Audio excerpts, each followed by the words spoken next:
हमारे साथ श्रवण जुड़ गए हैं। श्रवण अब से कुछ वक्त पहले एनएम जोशी थाने से निकल कर आए हैं। श्रवण 11 बजे अंदर पूछताछ के लिए गए थे। श्रवण जरा बताइए दर्शकों को क्या हुआ अंदर। देखिए, लगातार सवाल यही उठाया जा रहा है कि आपके पास सोर्सेज क्या है। जो आप ये सवाल उठा रहे हैं कि एक तरह से रिबेलियन है मुंबई पुलिस के अंदर में, कि नाखुश है कुछ अफसर, आपके पास ये खबर कहाँ है। साफ तरीके से हमने कहा कि ये देखिए, एक टीम वर्क रहती है और हमारे पास जो खबर हम लोग डालते हैं, टीम मिलकर काम करती है और ये इन्फॉर्मेशन हम डालते हैं जब हम लोग के पास पुख्ता खबर हो। अब सवाल ये उठता है कि आप ये बताइए, मुंबई पुलिस ये पूछने की कोशिश की आपको किसने बताया, क्या हम आप जितने हमारे सोर्सेज है वो बता दें। ये नामंजूर था और यही चीज़ हमने वापस बताया कि देखिए, सबसे पहले हमने पुष्टि की ये वाली खबर के बाद ये सही खबर है। बट दूसरी बात ये है कि अगर सोर्स की बात करें तो सोर्स हम रिवील नहीं करेंगे। एक जर्नलिस्ट को ये सवाल करना बहुत ही गलत है जी। तो श्रवण को 11 बजे से अंदर बुलाया गया था। श्रवण से एक स्टेटमेंट लिखवाया गया। श्रवण, स्टेटमेंट में आपने क्या लिखा है और ये भी जरा दर्शकों को बताइए जो नहीं जानते, किन चार्जेस में, किन आरोपों में आपको बुलाया है अंदर। देखिए, कहीं ना कहीं मुंबई पुलिस कमिश्नर ये सोचते हैं कि जब हम रिपोर्टिंग करते हैं, जब ये हम सच्चाई दिखाते हैं, तो उनको लगता है कि कहीं ना कहीं हम कोशिश करें कि डिफेम किया जा रहा है। ये बहुत गलत बात है कि हमने कभी मुंबई पुलिस को, पूरी रिपब्लिक मीडिया नेटवर्क ने कभी भी मुंबई पुलिस को कभी भी डिफेम नहीं किया है। जो हमने किया है वो है स्टोरीज जो हमने की है उसके पीछे एविडेंस है और एविडेंसेस को दिखाया। जबकि हम टीआरपी के मामले में कह रहे हैं कि हम एफआईआर में अक्यूज भी नहीं है, क्या हम वो उसकी सच्चाई नहीं दिखा सकते। और ये बातें मुंबई पुलिस के फोर्स के अंदर में भी जो बातें होती हैं और जो ऑफिसर्स हमसे बात करते हैं वो हमें भी पता चलता है। और हमारी आखिरकार करीबन 10 साल के ऊपर मैं खुद मुंबई में रह चुका हूँ। तो ये कहना, ये सोचना कि मेरे पास कोई सोर्स नहीं रहेगा, मेरे से कोई बात नहीं करी, ये तो गलत बात है। और दूसरी बात ये है कि आप अगर आज ये पूछ रहे हैं मेरे को, इंटरोगेशन जब आप कर रहे हैं, ये पूछ रहे हैं कि ये बताइए आपको आखिरकार कि आप कौन से आधार पे ये खबर आप चला रहे। देखिए, मेरे साथ हम लोग सब टीम है सोहेल। आखिरकार रिपब्लिक मीडिया नेटवर्क सिर्फ एक जन की बात नहीं करे, काफ़ी हज़ार ऐसे जर्नलिस्ट हम लोग सब मिलके काम करते हैं। और जब इन्फॉर्मेशन हम डालते हैं तो सब मिलके डालते हैं। वो एक इंसान का इन्फॉर्मेशन नहीं होता है। और दूसरी बात यह है कि सोर्सेस बनाना हमारा काम है और सोर्सेस को रिवील नहीं करना वो भी हमारा काम है। और जिसके कारण आज मैं ये कह रहा हूँ कि जाने से पहले भी मैंने ये कहा कि एक क्राइम रिपोर्टर रहते हुए, एक इन्वेस्टिगेटिव जर्नलिस्ट रहते हुए, ये बहुत दुख की बात है कि आप पहले हमारे इंटेग्रिटी पे सवाल करते हैं और दूसरी बात ये करते हैं कि आपके पास सोर्स कहाँ से। आपके पास सोर्स नहीं तो जर्नलिस्ट कैसे बन सकता है कोई। तो सोचिए सोर्स क्यों पूछा जा रहा है। आपको याद होगा टीआरपी मामले में हंसा रिपोर्ट पर भी सोर्स पूछा जा रहा है। निरंजन को बुलाकर सोर्स पूछा गया। श्रवण की सिर्फ खबर इतनी थी कि जो परमबीर सिंह एजेंडा चला रहे हैं उस एजेंडे से बहुत से लोग सहमत नहीं है, उस एजेंडे से बहुत से लोग नाराज हैं। यही आरोप श्रवण को बुलाकर अंदर पूछताछ के लिए बुलाया गया, आरोप लगाकर। श्रवण, ये बताइए क्या इसके बाद निरंजन को भी इन्हीं आरोपों में बुलाया गया? देखिए, आरोप वही है कि आखिरकार हमने ये रिपोर्ट चलाई क्यों, कि जो लोग अफसर इस मुंबई पुलिस के अंदर है वो नाखुश हैं। क्या मुंबई पुलिस इसे डिनाई कर सकती है? तो डिनाई करे तो अपने अब डालिए अपना डिनायल कि कोई भी नाखुश है। पूछिए उन अफसरों से कि क्या वो नाखुश नहीं है। एक काफ़ी सारे, सिर्फ रिपब्लिक मीडिया नेटवर्क नहीं, बाकी सारे वेबसाइट्स ने भी काफ़ी सारे ऐसे स्टोरीज उन्होंने डाली हैं जिससे साफ तरीके से, जब एक अफसर, एक डीसीपी ये प्राइवेट ऑफ रिकॉर्ड मीटिंग में ये कहते हैं कि रिपब्लिक मीडिया नेटवर्क एफआईआर में उनका नाम नहीं है, तो क्या उन्होंने गलत किया? आपने सवाल उठा दिया कि जब वो डीसीपी चले गए, उनका तबादला हो गया, तो सवाल उठाने के लिए आप वो भी नहीं करने दोगे कि आप सवाल भी मत कीजिए। तो क्या चाहते हैं कि आखिरकार मुझे याद आ रहा है ये खबर ऐसी खबर नहीं जो पहली बार ब्रेक हुई हो। अब तक के पत्रकारिता के तजुर्बे में सैकड़ों ऐसी खबरें हुई हैं कि ये हुआ कि महकमे में बहुत से लोग इससे सहमति नहीं रखते। इसमें एफआईआर तो मुझे लगता है इतिहास में पहली बार हुई। देखिए, ये बहुत दुख की बात है कि जब पत्रकारों से अगर ये पूछा जाए कि आपकी सोर्स क्या है, तो क्या आप इसके क्या समझ सकते हैं?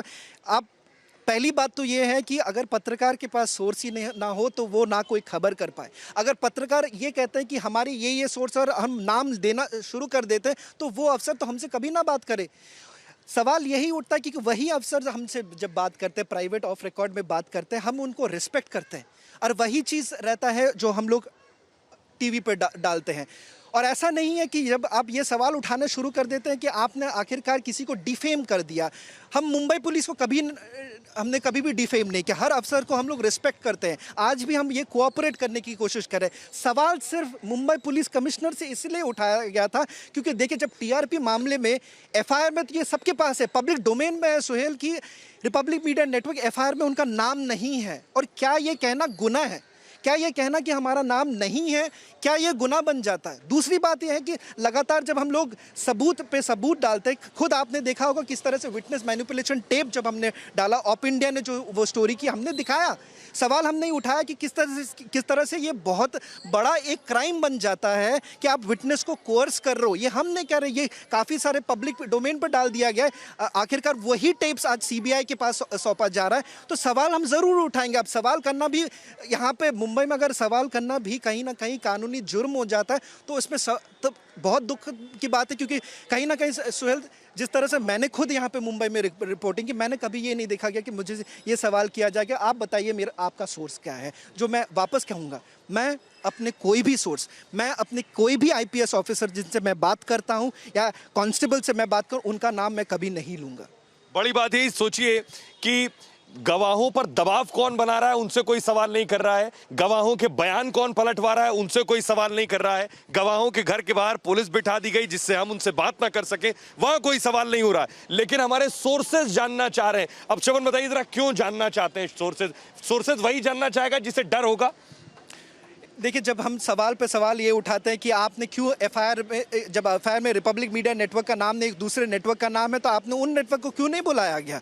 वो सही सवाल उठता है। अब वो एफआईआर की कॉपी हमारे पास कैसे आ गई? क्योंकि हमारे पास सोर्सेज हैं, एफआईआर कॉपी मिली, उसके बाद काफ़ी सारे रिपोर्ट जो हमने की, उस रिपोर्ट कहीं ना कहीं हमारे पास सोर्सेज है क्योंकि वो इन्फॉर्मेशन देते हैं। और देखिए, वो सोर्स क्यों हमसे बात कर रहे हैं? क्योंकि कहीं ना कहीं उनको भी ये पता है कि जिस तरह से ये लड़ाई बन जाता है, एक पर्सनल वेंडेटा की बात हो रही है, क्योंकि मुंबई पुलिस कमिश्नर लगातार एक के बाद एफआईआर किया जाए। आज जो सेक्शंस हमारे ऊपर लगे हैं, मैं ये सिर्फ रिपब्लिक मीडिया नेटवर्क के पत्रकारों को नहीं बोलना चाहता हूँ, मैं हर पत्रकार को ये कहना चाहूँगा कि ये बहुत डेंजरस है कि अगर पत्रकार सब नहीं खड़ा हो जाते, ये सवाल नहीं उठा कि क्या आप ऐसे आरोप लगाएंगे कि आप कहते हैं कि हमने डिफेम कर दिया?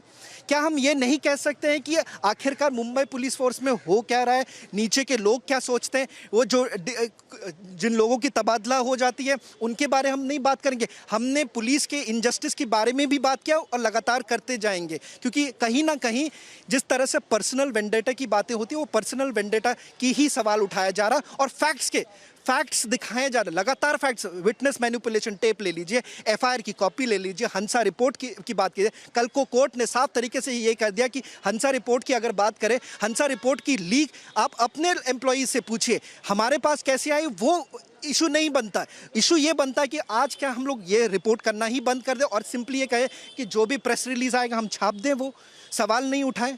श्रवण, लेकिन मुझे लगता है सबसे बड़ी परेशानी यही है श्रवण कि हम जो भी रिपोर्ट कर रहे हैं सबूतों के साथ कर रहे हैं। हमारे पास हर चीज का रिकॉर्ड है, सबूत है, चाहे आप टीआरपी मसले की बात कर लिए, चाहे एफआईआर की कॉपी हमने दिखाई हो, या हंसा की रिपोर्ट हमने दिखाई हो, या स्टिंग ऑपरेशन हमने मंत्रियों के किए हो जो कह रहे हैं हमारे खिलाफ कॉन्स्पिरेसी हो रही है, या इसके अलावा कल जो ऑप इंडिया वाला खुलासा हुआ है ये सब बता रहा है हमारे खिलाफ साजिश हो रही है। हम अपने खिलाफ हो रही साजिशों के बारे में तो बोलेंगे। देखिए, कहीं ना कहीं जिस तरह ताबड़तोड़ से वो इन्वेस्टिगेशन कर रहे हैं ये मामले में, हम तो यही चाहते हैं कि उसी स्पीड में आप अपनी इन्वेस्टिगेशन करके दिखाइए कि आखिरकार हुआ क्या, आखिरकार कौन मैनिपुलेट कर रहा है, उसकी बातें करिए। नहीं, आप लगातार ये पूछ रहे हैं कि हमारे ऑफिस के टॉयलेट पेपर की कीमत क्या है। आप लगातार ये सवाल करे जा रहे हैं कि कितने एम्प्लॉयज़ है, इनको कितना पैसे मिलते, क्या चल रहा है, वो सवाल करते रहते हैं। आज एज अ रिपोर्टर मुझे ये सवाल किया जा रहा है कि चलिए बताइए आपके सोर्सेज कौन है, चलिए ये बताइए इसका आधार क्या है। आधार देखिए, कहीं ना कहीं लोगों से तो बात हम करते हैं, कहीं ना कहीं ऐसे भी कुछ अफसर हैं, फाइन ऑफिसर्स मैं कहूँगा, कुछ ऐसे फाइन ऑफिसर्स हैं मुंबई पुलिस में जिन्होंने खबर हमें दी है और वो खबर दिखाना हमारा काम है। पर अगर आप वही सवाल आज ये करोगे चलिए बता दीजिए वो अफसर कौन से ऐसे ऑफिसर है जिसके आपके पास कॉल आए, तो ये बहुत गलत है। ये बहुत गलत है जब आप ये सवाल कर रहे हो कि आप ये बता देते, कल को उनका क्या प्रोटेक्शन है, क्या वो खबर नहीं देंगे, क्या वो इनजस्टिस की बातें नहीं करेंगे? जरूर करेंगे, वो करते रहेंगे। बेशक सवाल ये देखिए, हमारे सोर्सेज जानने की कोशिश हो रही कि हमें किन सूत्रों से खबर मिलती है। एक रिपोर्टर की स्ट्रेंथ यही होती है कि उसके सूत्र क्या है, उसके सब सोर्सेज क्या है। आप गवाह के घर पर पुलिस बिठा रहे हैं, लेकिन हमसे हमारा सोर्स जानना चाहते हैं, जो हम हरगिज नहीं बताएंगे, जो हम तक खबर पहुंचाते हैं। लेकिन श्रवण, सवाल यही है, सीधा सवाल जो लोग भी बार बार कह रहे हैं, दरअसल जो बात आप वेंडेटा की कर रहे हैं, जो बात एक हमने खबर ब्रेक की कि दरअसल अंदर बौखलाहट है एक महकमे के अंदर, जो हमने खबर ब्रेक की कि अंदर के लोग कह रहे हैं दरअसल यहां पर्सनल एजेंडा चलाया जा रहा है। मैं तो ये सवाल करना चाहता हूँ कि किस तहत में आप ये कहते हैं कि मुंबई पुलिस को हमने डिफेम कर दिया है। क्या मुंबई पुलिस कमिश्नर ये भूल जाते हैं कि लगातार कितने सालों से हमने रिपोर्टिंग की, फील्ड पर आकर रिपोर्टिंग की? क्या आप मैं ये सवाल करना चाहूँ, किस आधार में आप ये कहते हैं कि हमने डिफेम कर दिया? सवाल उठाना कोई डेफेमेशन नहीं बनता। दूसरी बात ये है, ज़रूर हम लोगों से बात करते हैं, ज़रूर हम IPS ऑफिसर से बात करते हैं, ज़रूर हम कांस्टेबलरी से बात करते हैं, और उनका जो मानना है कहीं ना कहीं जिस तरह से ये पर्सनल वेंडर हो जाता है, जिस तरह से मुंबई पुलिस का नाम खराब करने की कोशिश हो रही है, वो इसके जिम्मेदार आखिरकार कौन है? इसके जिम्मेदार हम हैं या मुंबई पुलिस कमिश्नर खुद हैं?